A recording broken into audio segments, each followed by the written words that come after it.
Simele njalo.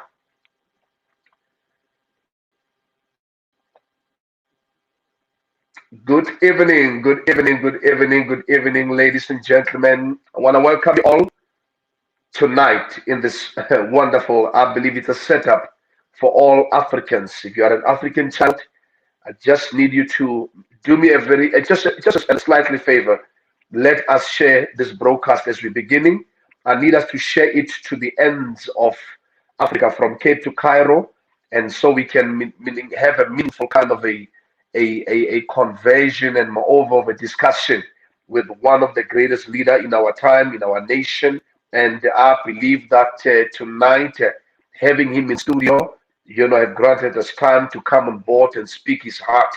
And I just want to say to all of you, we need to be ready because this is uncensored and we are pouring our hearts and we are bringing, as we were talking with the Comrade President, a kind of a Samson. When you know that there are forces that are standing, whether in our nation or meaning in Africa in general, meaning there is a need of an uprising, I would say, moreover, of an emergence of a leadership that wouldn't actually begin to sugarcoat things, but the leadership that will absolutely now know what to take and whether to jow it and to destroy, I mean, the opposition of these Philistines. So now I'm having a leader in the studio and we are connecting, and I believe that you all shall also be blessed. And may you just open up your hearts wherever you are in South Africa, particularly. I'm asking you, Kai, I'm asking you, Comrade, I'm asking you, Confidant, I'm asking you, leader, let us share this broadcast to the end, meaning of this nation and of South Africa and the nations of the world, and tell them that in the studio we have none other than Comrade President Andile Mngxitama, and I believe that he's here to pour his heart. And sometimes, there are things that happens that which ordinary people, laymen, they cannot even access because of how the media portrays, of how the media outlines, meaning the leadership that we are given. I always say that now, in our time, we cannot actually crowd foul and say that we are in a kind of a bankruptcy when it comes to leadership. I want to tell you, we do have a leadership and we do have them in their variety. And this is one of the leaders that when I did my introspection personally, I'm a man, I'm straightforward and I'm personal. And that's why even when I adhere to the call of political meaning grace, I knew that I'm going to stand and my stance will be one. And I always say that now, if you want to follow a leader that stands on something, even if you don't agree with them at times, but as long as they stand on something and they keep it, even when millions and billions can come, but they keep their stance. And this is one of the leaders that I've seen him standing, whether there were opportunities to actually now get more of monies that are bloody, but he stood for what he believed. He stood for, our the black people. He stood for the black wealth. He stood for black consciousness.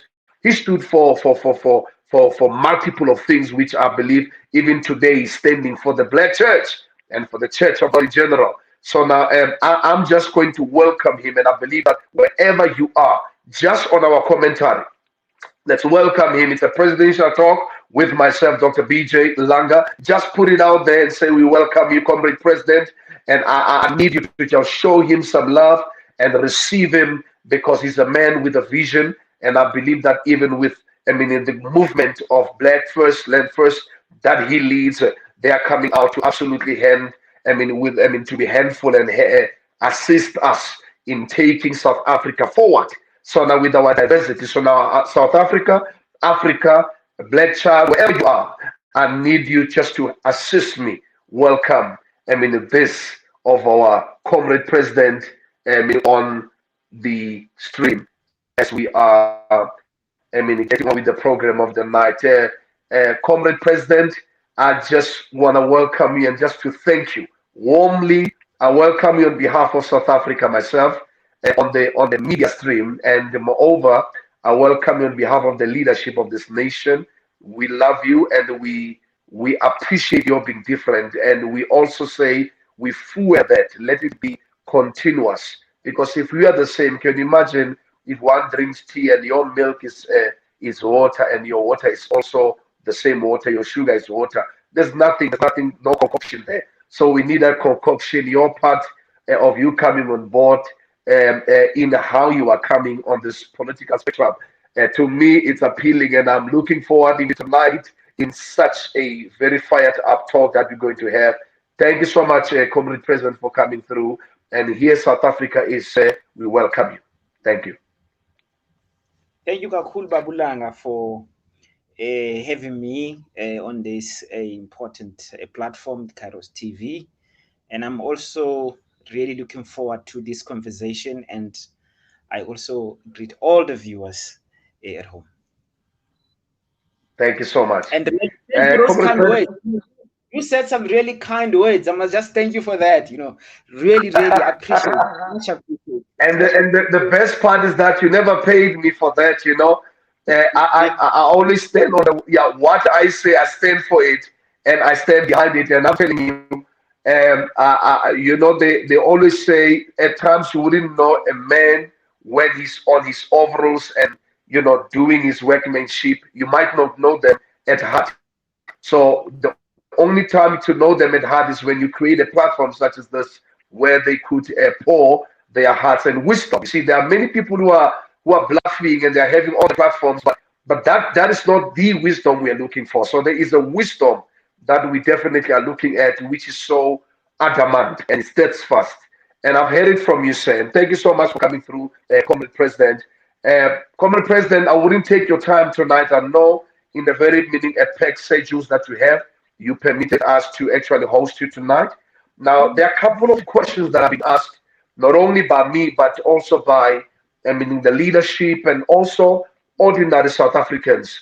People whom some of them, they have a heart for BLF. They don't know how to do it. They don't know what. But now tonight we are bringing, not even if we might not bring clarity of, the whole matter, but we'll be able to cut a deal and so people can understand where you are coming from and where you are taking us, as the Republic. Now, my question, which will be the first question to ask today, it's a simple thing, it's a simple talk that which you can give us in the next 3 minutes or so, out of your heart, a review of April the 6th. See, people talk about April the 6th in so many ways of Solomon Mahlangu and any other. But now I understand from my point of view and your point of view, it could be taken back to Jan van Riebeck. But now, because of an overview, which actually causes people to have emotionalism, where people are interacting emotionally. Hence, there's no one who's even taking responsibility on the occurrence that actually happened in 1652. So what could be a review in according to your wedding and you talking to South Africa of April, the 6th? If I can start with that one now, April the 6th, according to the president. Thank you again, Babulanga. April the 6th is a defining moment in the creation of the modern South Africa. The fact that me and you are communicating in English, you can in fact trace it back to 1652, the arrival of these Europeans, and later on the arrival of the English, their cousins. And basically, since the 6th of April 1652, Black people, we argue, have not known peace. So quickly, there are three processes that are related to 1652. First is this dispossession of land. We were dispossessed of our land. We don't have time, but we could go into, once you dispossess a people of land, you unpeople the people. In other words, the people have no culture, the people's ways of worship even changes, the diet of the people changes, the sartorial, what you wear changes. You change who you are.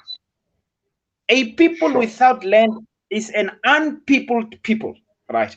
That's and then you see it, the second element of that process of the arrival of these Europeans is precisely this destruction of the African way of existence, right? And then the third is turning a people into a proletariat, to use a Marxist concept, proletariat, turning a nation of people into workers. you will work for us. Because if you take land from people, you cut off their means of livelihood. And as I said, it's not just livelihood, it's how they worship, it's cultural reproduction, it's really literally everything about them. So there are three elements: land dispossession, destruction of the African way of being, proletarianization, or turning a people into workers.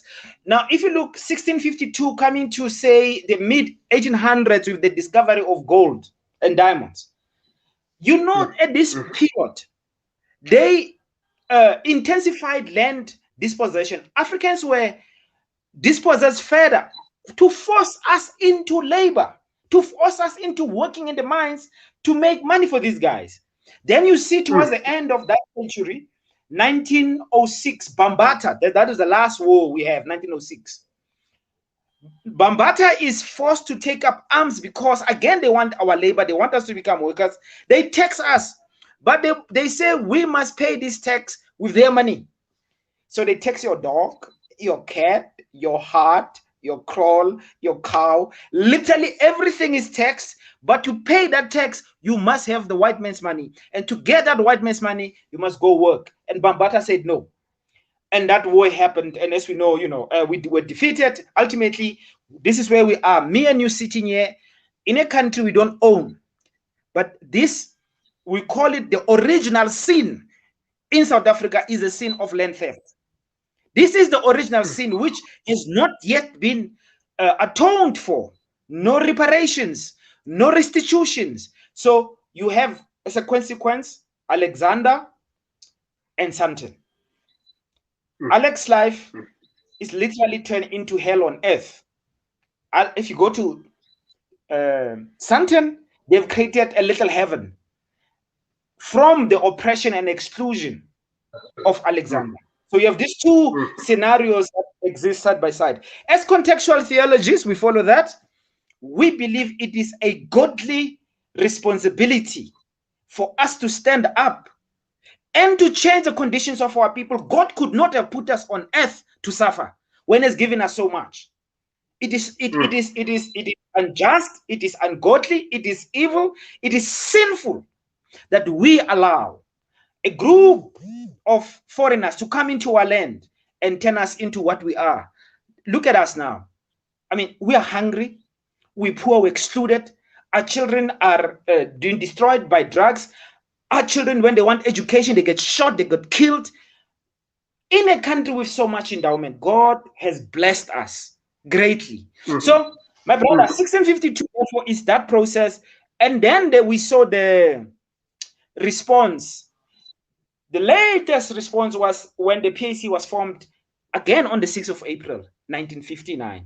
The PAC said, we don't agree with the Freedom Charter of the ANC, which says South Africa belongs to all who live in it. They said, wait, in 1955, how can you say South Africa belongs to all who live in it when white people have the land, took it as colonialists, they have not returned it, they have not apologized for colonialism, and in fact for the oppression of black people, and you say South Africa belongs to all who live in it. They said no. They formed Robert Sobukwe formed the PAC on the 6th of April. If we all know, now when we the 6th of April, then the young man Solomon Mahlangu was murdered on that day. It's a big betrayal that a young man like Solomon Mahlangu has been sacrificed by the enemy fighting for freedom, and we have not, as a nation, make sure that that freedom is realized. So 1652, 6th of April, I think is the most important day.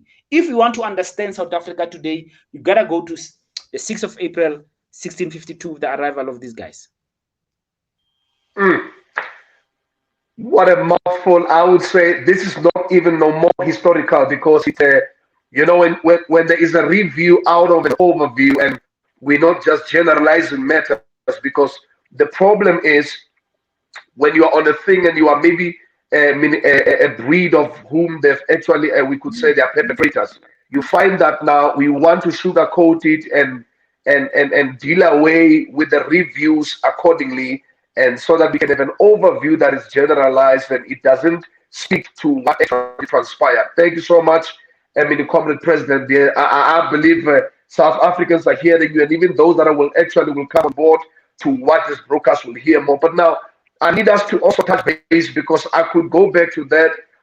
That's one of the topics that I believe we need to extrapolate for the next 100 years. But as we find But solution today, let me interrupt you just here, just to conclude that concretely, what has happened as a consequence of this 6th of April, 1652, is that as I speak to you today now, about 80% of the land is owned by about 30,000 white families and trusts of South Africa.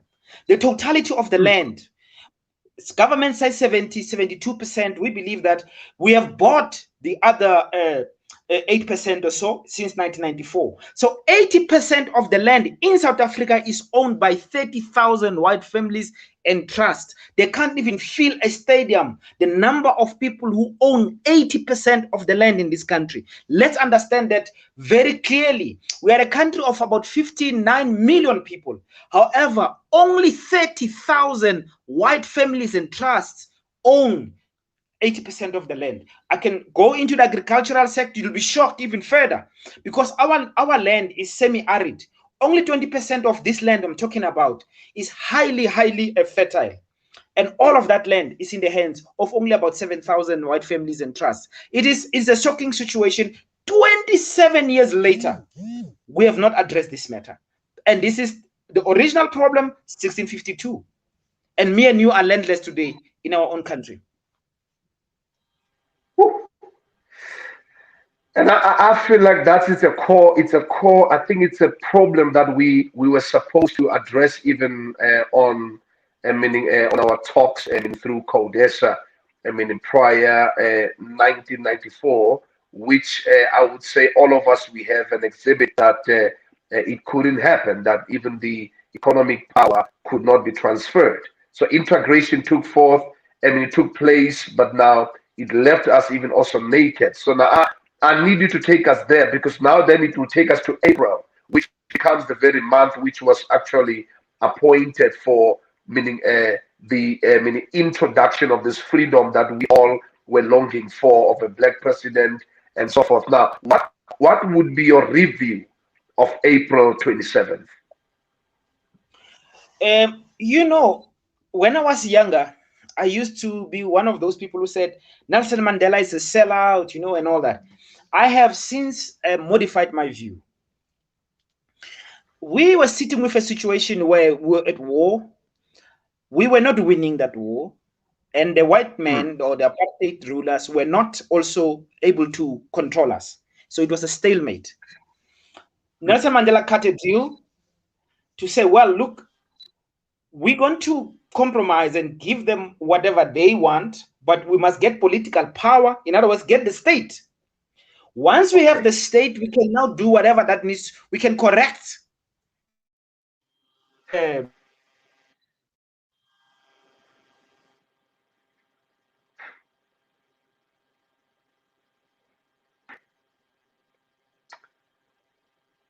Comrade President, yes, we might be having some technicalities, but hopefully that you will be, as soon as you are coming back, the platform is yours. And we're hearing, the Comrade President, Andile Mngxitama, speaking his heart, and especially when it comes to land.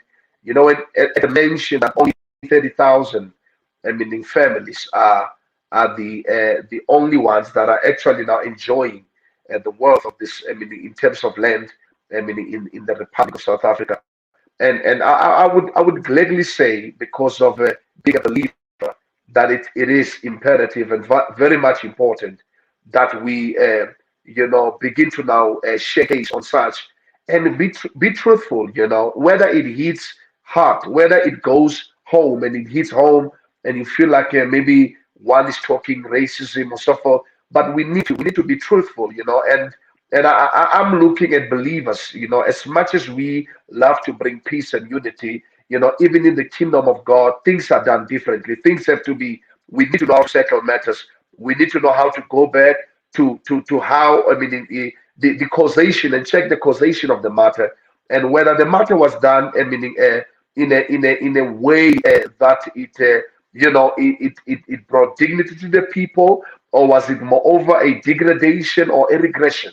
And if that is a case that where we find it is a regression and it is a just broad degradation, then we need to go back and as we allow it to actually, as it becomes more of a criminal matter, but now a criminal liability. But now, thank you so much. As I said, now that the Comrade president will be back, only technicalities were in Babylon, and we don't worry, it's a system. But when he comes back, we go back there because that's the platform where we can reach the whole world. Thank you so much for coming back, Comrade president. The stage is yours, sir. As you were talking, the platform is yours.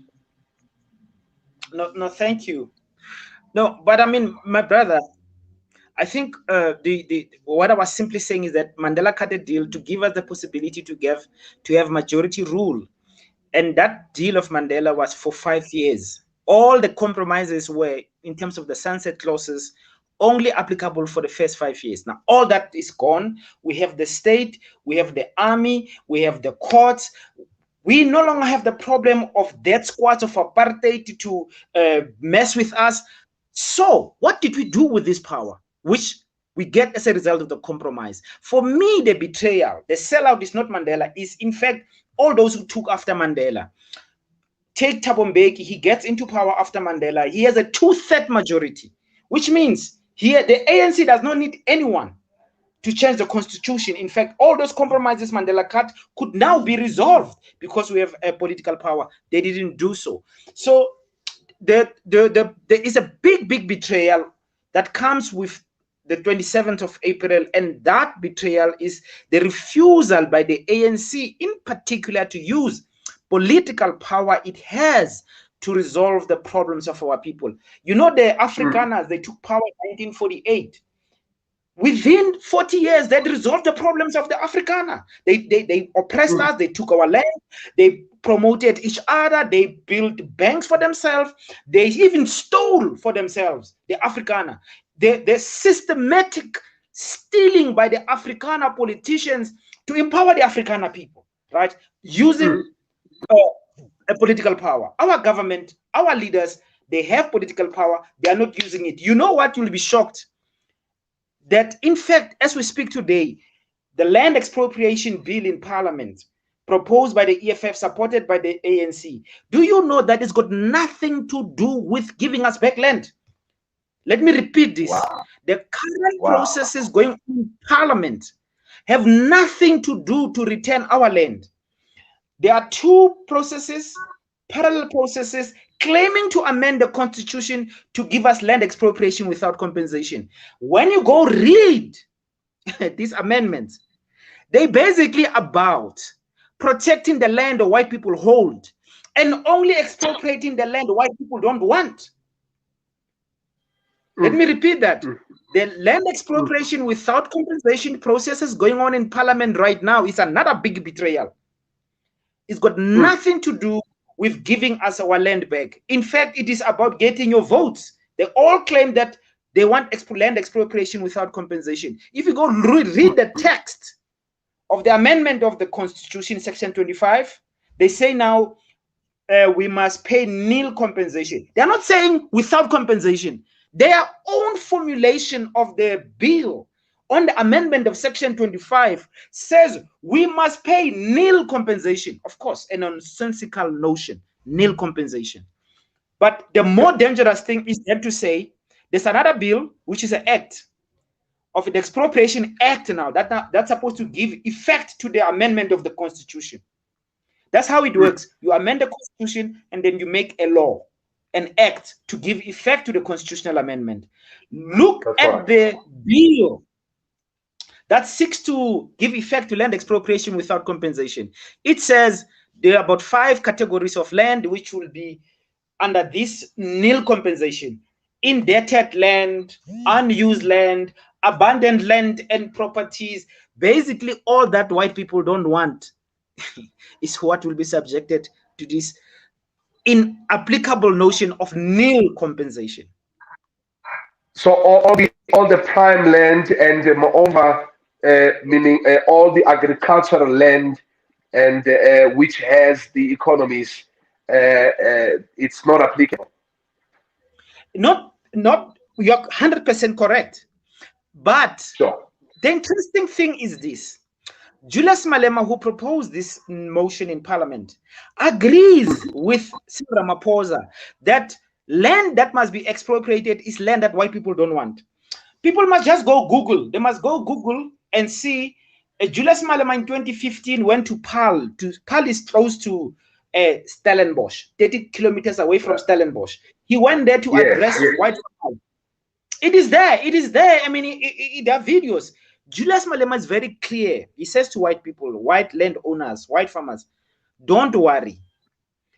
We just want unproductive land. He says this with his own mouth. The land which is under production, that land will not touch.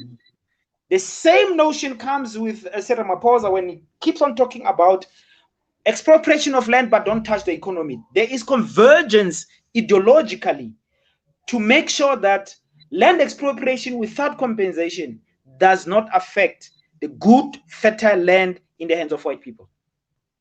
And you know what is the unfortunate thing? There's no party in Parliament. It's shocking. There is no party in Parliament paying attention, exposing this betrayal. No party in Parliament is paying attention to make sure that these sort of things do not happen, because there's no party in Parliament. We argue as Black First, Land First, that represent the interests of Black people. So we're gonna be dribbled again for another 30 years. Sure. Whew. Comrade President, let me just roll it in your court once more, because what you're doing now, it's more of education, especially when if we have to directly now throw people to say, now go and for yourselves. And most South Africans, they can't even access it and other information to know really what is the truthfulness in regard to this leadership that comes out more trying to disguise as if we are fighting for you, but when they get into Parliament, they're doing something diversely. So I hear you very well. I understand what you're talking of, and I'm also encouraging even our viewers and others to go deep and just go Google and check and to see even all those meetings that were held to say, we're not coming for this, because you can't talk land, expropriation or restitution or so forth and be partly. When you are partly, you definitely are selling us out. You can't be partly. We need to take the full version of the matter, and so that we present it accordingly, so that at the end of the day we deal with it holistically. Now, you saying to us that now 27th April, which supposed to be a freedom day for the people, meaning we only have attained political power without economic power, and which I believe that is the problem. So where are we as the Republic of South Africa, if I may ask, Comrade President, where are we as the Republic of South Africa? Just maybe in short, in few words, or from your side, because I want to milk all of these questions so that South Africa can learn a couple of things from you. Where are we, as the Republic of South Africa, politically and economically? Because you touched a couple of those things, but now directively, where are we now, as the Republic? The shocking thing is that the compromises that gave us political power, which we have not used, which I argue is the biggest betrayal. Today, even that has been reversed. Now, we say we got political power, we did not have economic power, but it is okay. Everybody takes political power to get economic power. This is how it is done. You get political power to use it to gain economic power. You can't do it vice versa, right? But the shocking thing is, having left economic power in the hands of this white minority, which we call them the Stellenbosch Mafia, they have now since used that to buy even the political power. The little political power we had out of the compromise of Nelson Mandela has been reversed.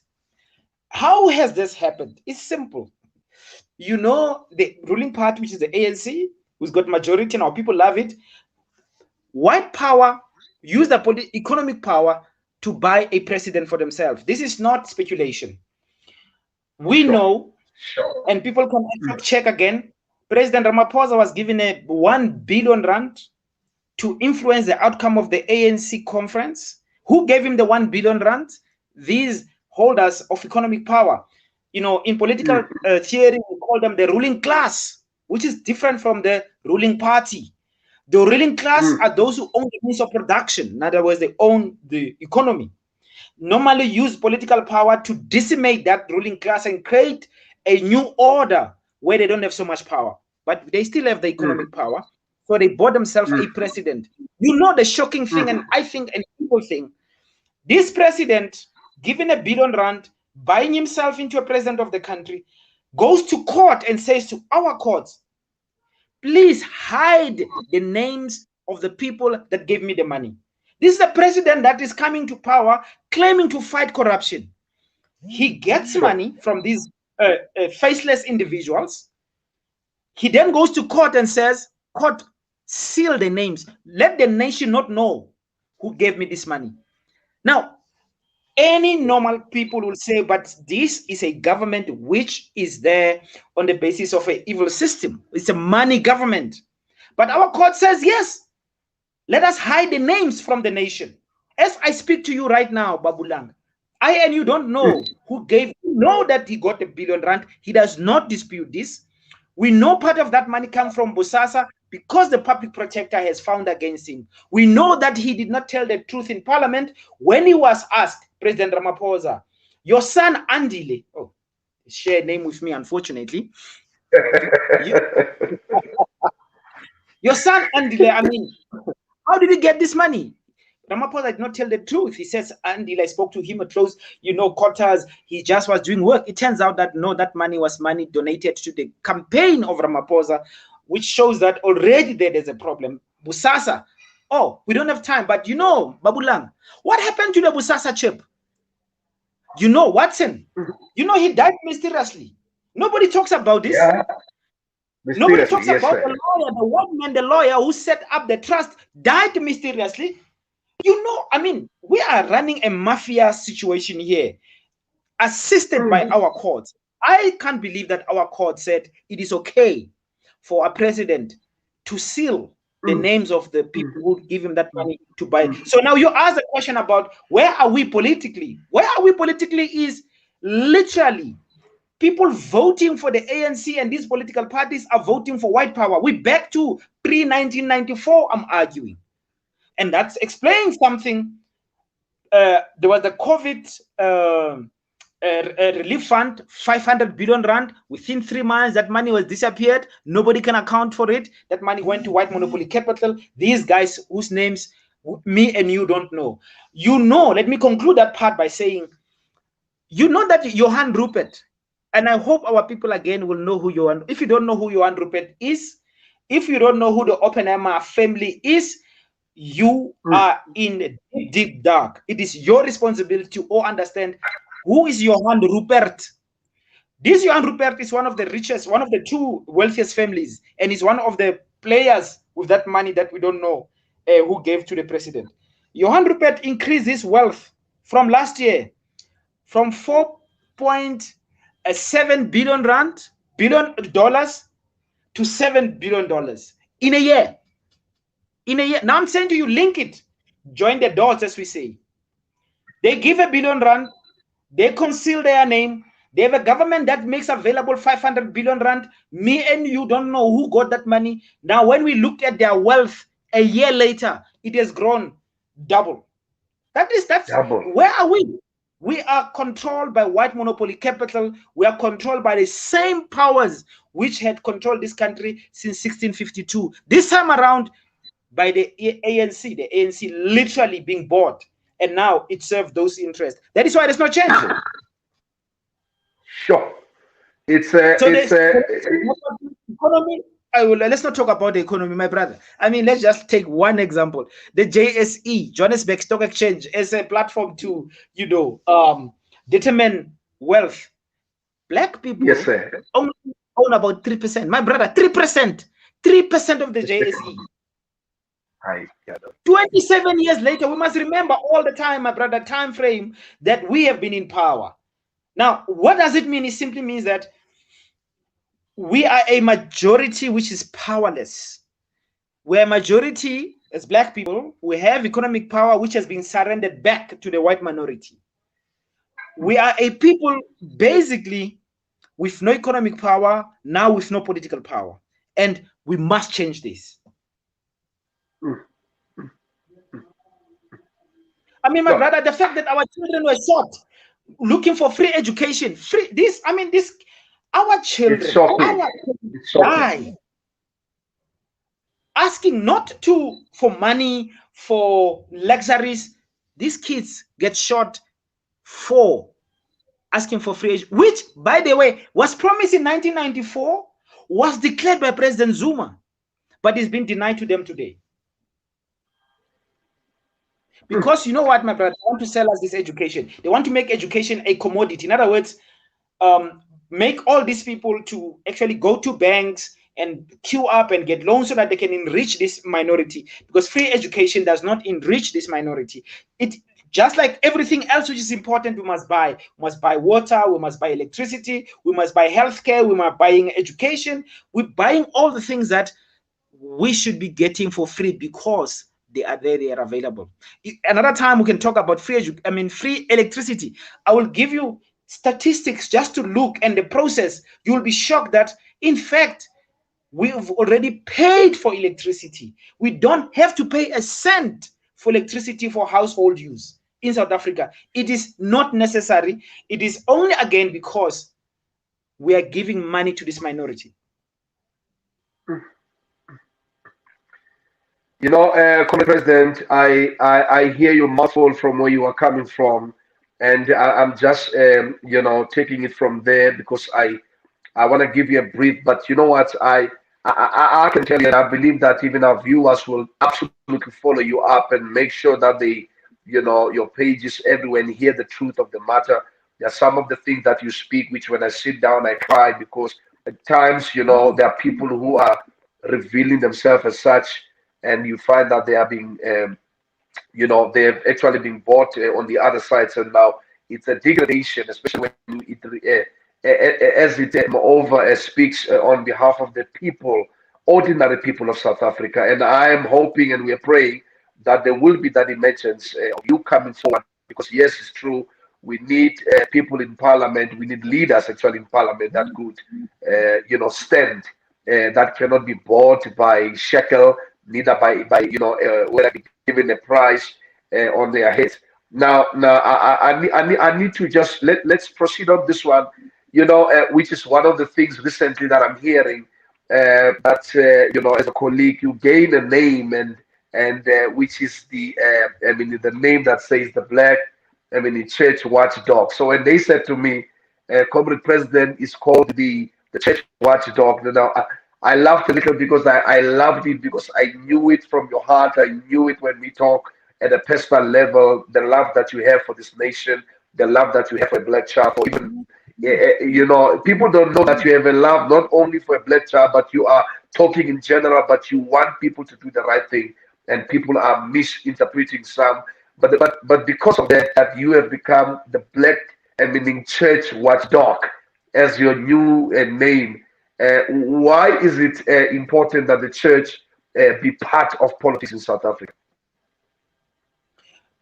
You see, I think for me, increasingly, I've been motivated by seeing that the way Black people are being treated by this government, most of the independent churches are treated exactly the same way.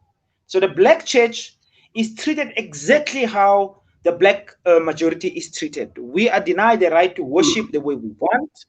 I mean, on Sunday sometimes, and this is not a new thing, by the way, on a Sunday, people going to worship in a church and this government will send the police. Sure. Only because it's a Black church. It has been happening. I mean, we saw it happening with the Revelation Church of God in the inner city. A number of times they'll just on a Sunday when people are worshiping, this is what they will do and basically disrupt and disrespect and humiliate our belief system. We saw what is happening. We see now constantly what's happening in Soweto with the attack on Mokuba. Yeah, but it's not just that. You have a commission set up, And when you look at this commission, its reason is to attack the black church. We see that the black church is landless, just like we are. The black church generally is landless. The black church has no place to worship. They don't have. Because it's oppressed people. So we say no. We have a first responsibility to defend the rights of our people to worship the way they want. It's very important. Yes, but even a deeper reason, this government is godless. It does not fear God. And part of the problems of corruption, part of the problem of neglect, my brother, look at our hospitals. Look at our public hospitals. You know, people go to die to these hospitals. And I'm not blaming the doctors and the nurses. They are overworked, underpaid, harassed themselves. It is a collapse of the system. I mean, we lost a young man at the Tembisa hospital. You know, this a businessman who was there, an artist. He went there with a small problem of COVID. They did not pick it up. They did not feed him for days. My brother, it's a shocking thing. It's a shocking thing but that is the kind of treatment our people get in the hospital. Why? Our politicians, they've done another sin.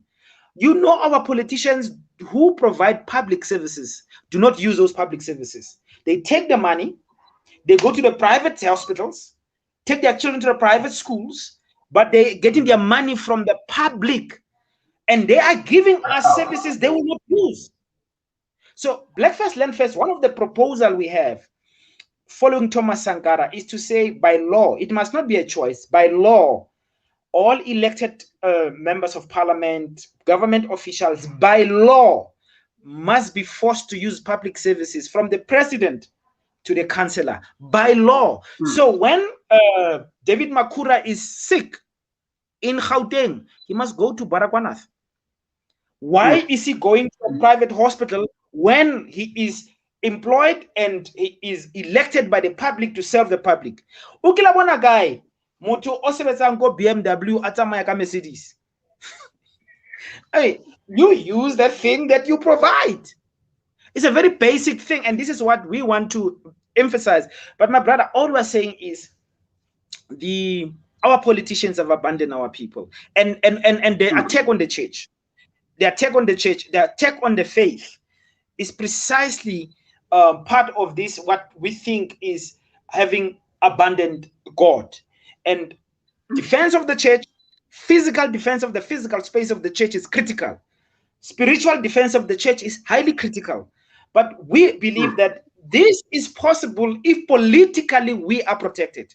Why is the white church not attacked? Why nobody talks about the white church? Because the white church is politically defended, but the black church is not. I suppose that's where this comes from. And increasingly, I'm also very, very annoyed by very cheap shots being thrown at the Christian faith by people who really have not done their homework. You know, for me, Jesus Christ is a revolutionary.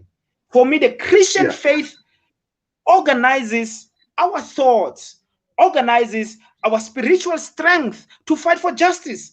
There is nowhere where the Christian faith says don't fight for justice.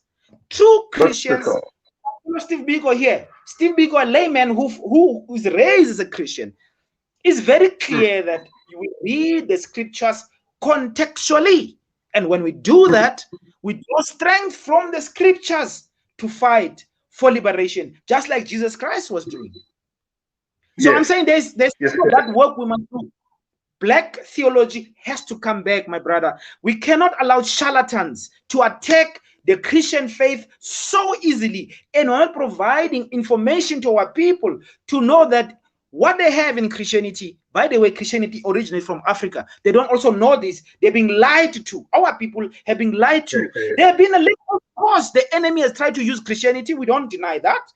But the tools for liberation are always in the Christian faith. And in fact, those who started to fight against slavery, fought against colonialism, were informed by the Christian faith. We have to bring that. I'm just saying, I'm getting agitated when I see people attacking the Christian. Well, 90% of our people are Christian people, right? Black people in this country. And of course, we know that the colonial project, it was implicated. But as I call it, maybe another time we'll talk about it, I call it the second coming. Because Christianity was founded in this continent, just like all major religions, by the way. When the colonialists came back, they came back. It's the second coming with, and they tried to interpret it to serve their, their cause, their evil cause. We must not surrender the Christian faith to these evil people. What a mouthful.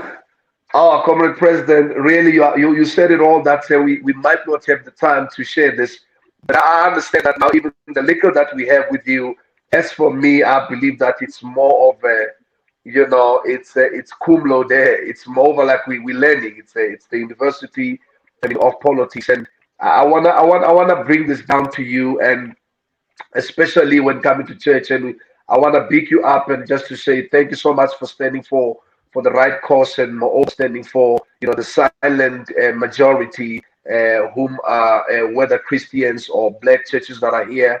And I believe that all even our viewers are listening, and in South Africa in general, they definitely have actually now connected with your heart and with the person that you are. And thank you so much, Comrade President. Now let me just throw it somewhere and maybe take it to another level. Now, I mean, you mostly known as Mr.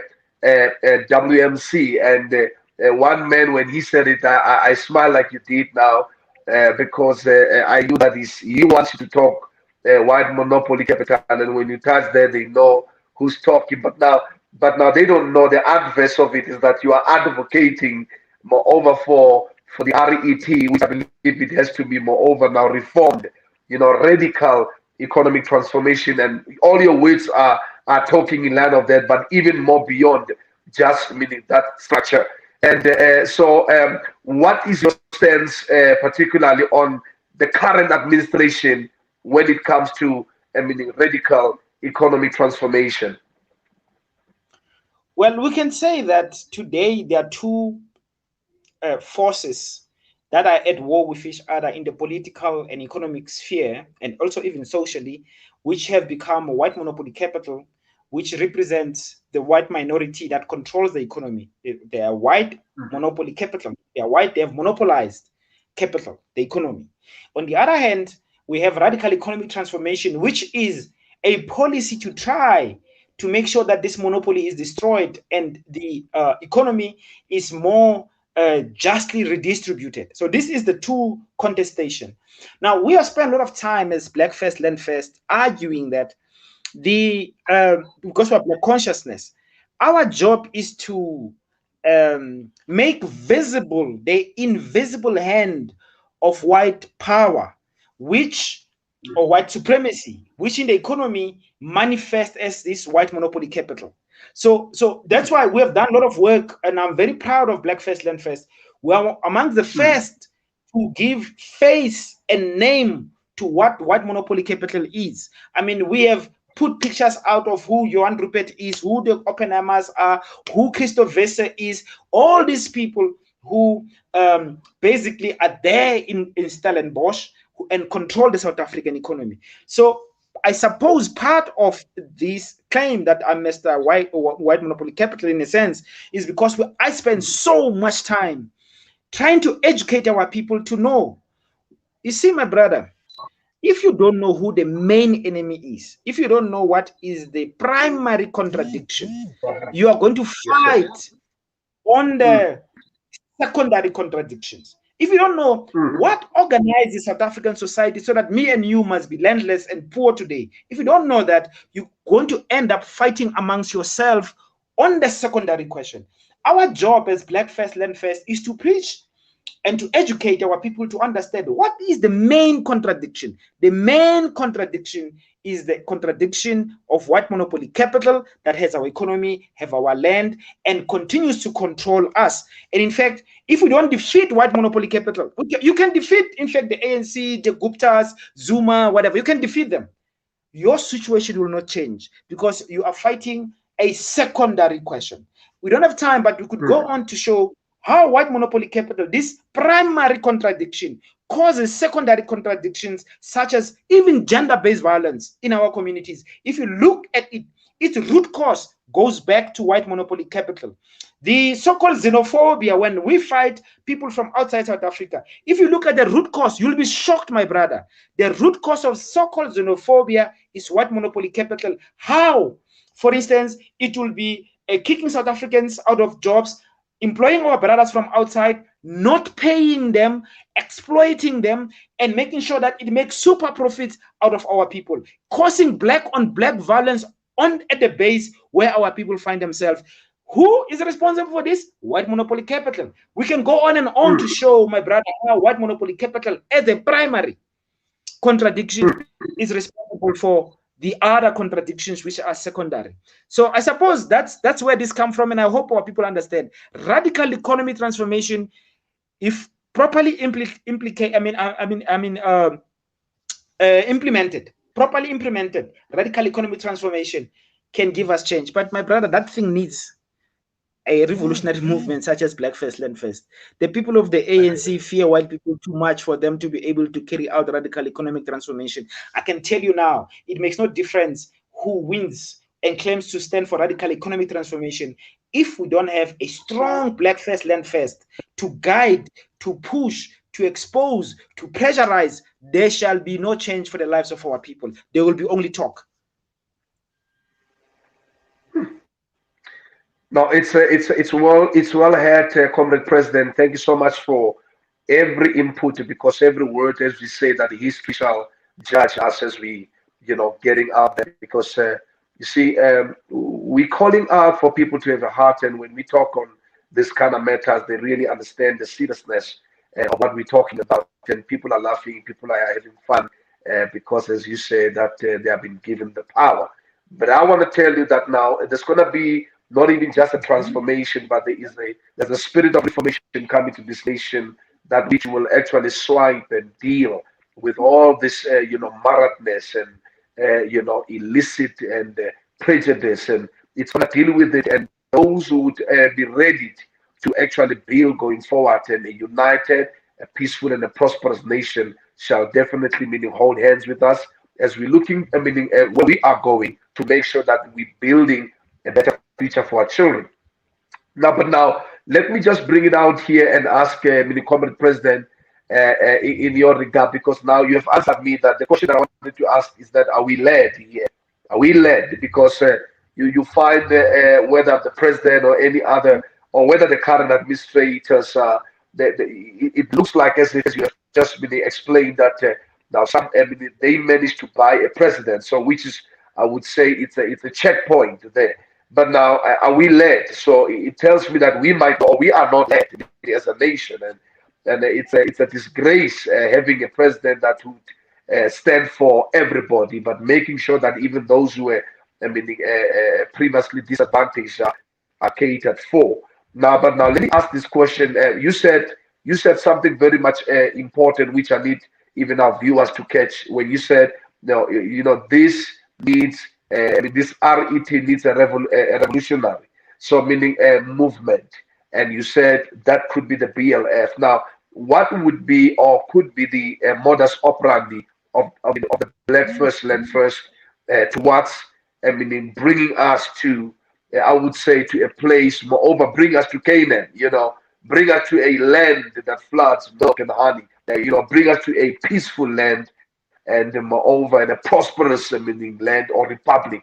What is the modus operandi taking us there, as a movement? Thank you, Babulang. So, sometimes people say we are politicians, and we say to them, no, we're not politicians. People get confused. We are revolutionaries, and we want change. And politicians are people who basically look after themselves, and they speak with forked tongues.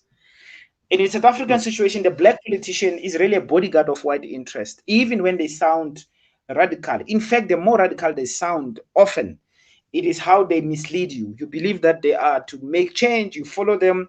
They use their power to bargain with white power for their own families to live well. And that is why, as we said earlier on, you can see they abandon the public sector, which they are responsible for, as a consequence of accessing this little bit of money. So we need a radical economic transformation will not be driven by politicians. And the modus operandi for Black First, Land First is simple, that we're building a revolutionary movement, which must be able to drive change both inside parliament and outside of parliament. We have immediate challenge for the local government which is coming, where we need black first, land first represented in these local governments, so that we are able to argue for where the budgets are going.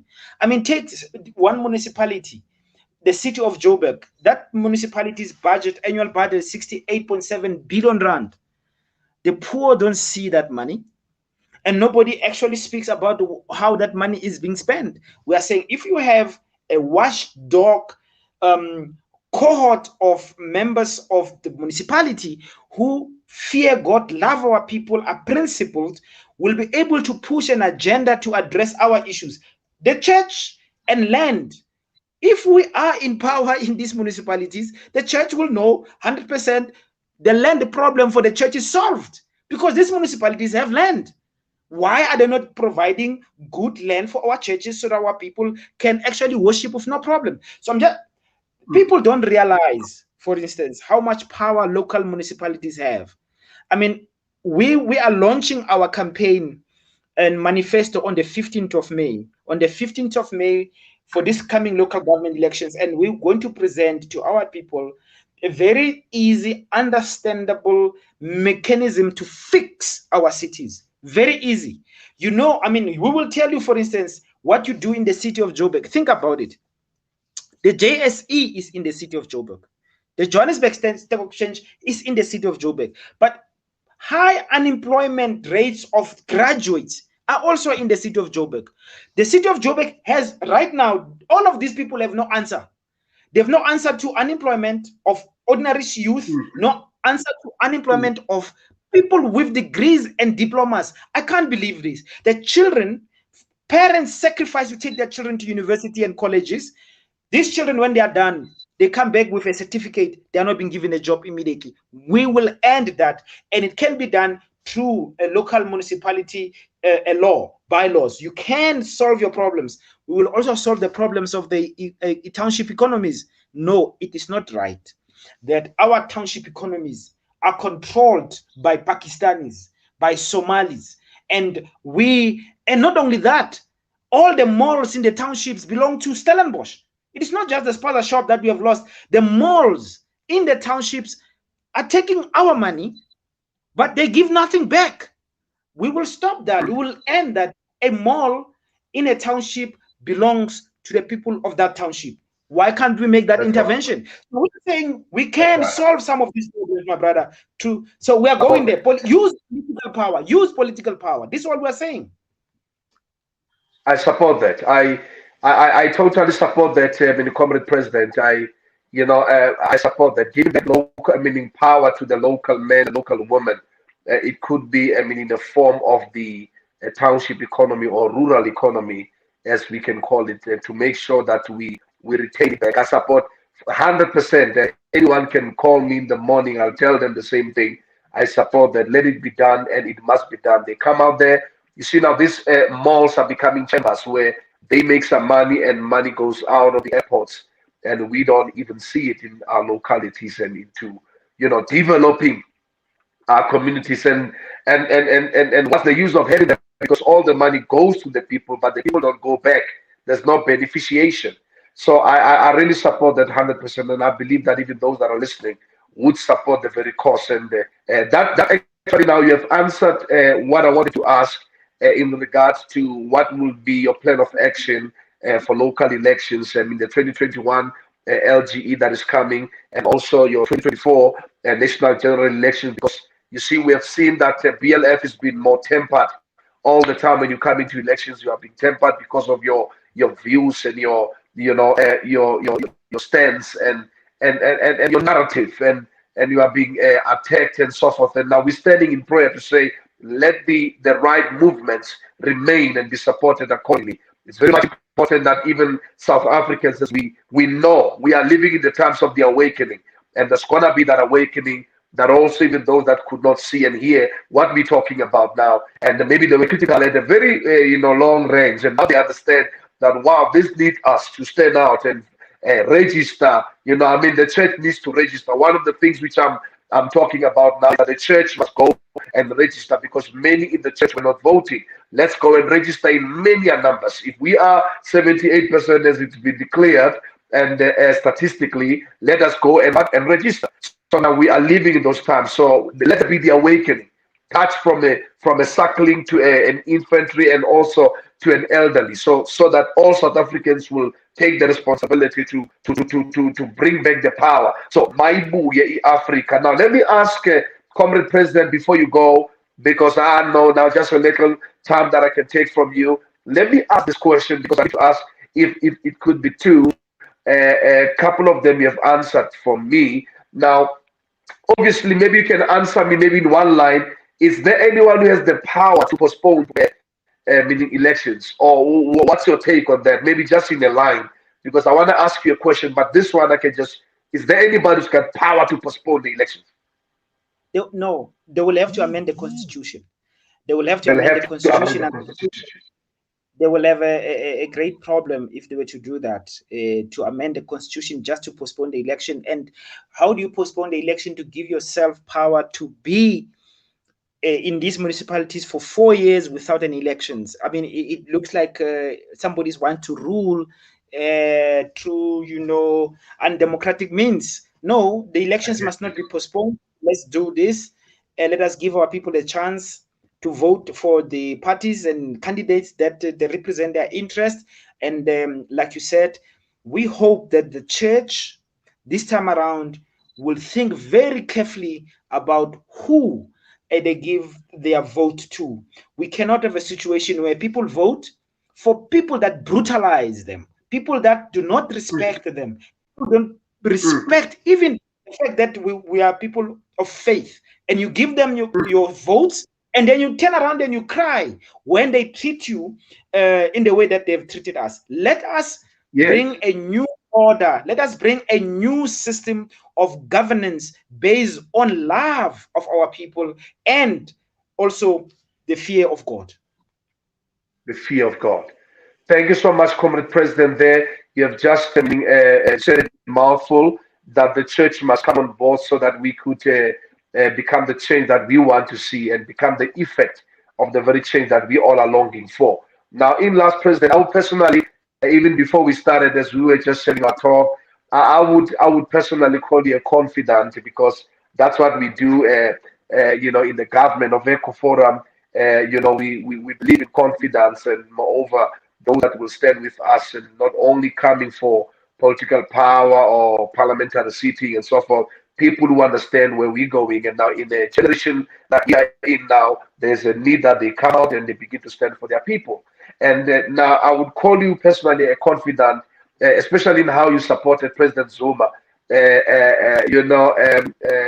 it was not popular in South Africa, you see, when media is dragging the old, and however he stood for, our people and for this nation, and people don't know the truth about the matter. But now, in your few words, because we need to touch that, we cannot let things happen, and a president like him being taken and being dragged and taken to courts and so forth, and we're doing that to our elderly people. We never did that even prior 94, even after 94, we never did that. We brought people to the truth, reconciliation, platforms, and we never took them to places where we harassed them and so forth, but we're doing it to our own. So now, what is it that South Africa needs to know about this matter that I'm talking about? You're being a confidant to the former President Zuma, and the stand in how you stood until now. And for me, I call you a confidant. And what's there to give to the people to know if they don't know? In short, maybe something that they don't know. Maybe. No, thank you. My brother, here's the thing. And this is in some ways a big problem. Black First, Land First is always 10 years ahead. People who come right now, who insult us for whatever position that we take, For instance, now we come under big attack for us standing with a Prophet Bushiri, right? And we're saying, no, look at the facts of what is happening to see how the rule of law is being subverted. Just like President Zuma is saying now, I can't go before Zondo. President Zuma is not saying I'm not going to the commission. He says the judge, this man who is standing, who's sitting in judgment of me is biased, has not told the truth, is a family member, is conflicted. Why can't you remove him and put someone else so that we can have this thing going? People, even when we started with President Zuma, right at the beginning, 2016, we were insulted by people who today are the ones who claim to be the forefront of loving President Zuma, defending President Zuma, because some truth, the truth we have spoken about at the beginning, is beginning to emerge for them. We do not blame them. It's fine. It's our duty to see further and to lead in terms of a vision that puts Black people first. President Zuma is clearly a target of these people who called white monopoly capital. Symbolically, they see him as the representation of radical economic transformation. So long as he is there, there is chance that radical economic transformation may in fact get a big boost, right? So all this talk inside the ANC about set aside or step aside targeting of Ace Magashule, actually the target is Zuma. Because once they remove Ace Magashule, they will say to Zuma, he must also get out of the NEC, out of the ANC, because he's also facing charges. Their main target is President Zuma. But we knew this right then. And you know how we knew this? We looked at what was happening in Brazil. For us to take that stance to support President Zuma, it was not South Africa. It was what was happening in Brazil in terms of the BRICS process. We looked at how they removed a democratically elected president in Brazil through money, to intimidation, to a coup-like situation, to accusation of corruption which were false, mobilizing society. And then we saw exactly the same thing happening with President Zuma. We said, no, we must take a step to the truth.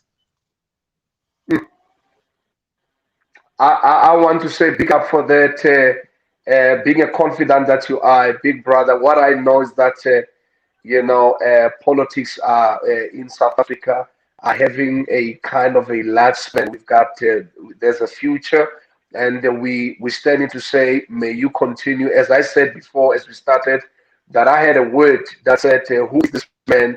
And I was told that you are the Samson of our time, and yours is to come and deal with the Philistines and all kind of systems that are out there. And I would say, take out the jaws and touch out the tails and send forth the meaning a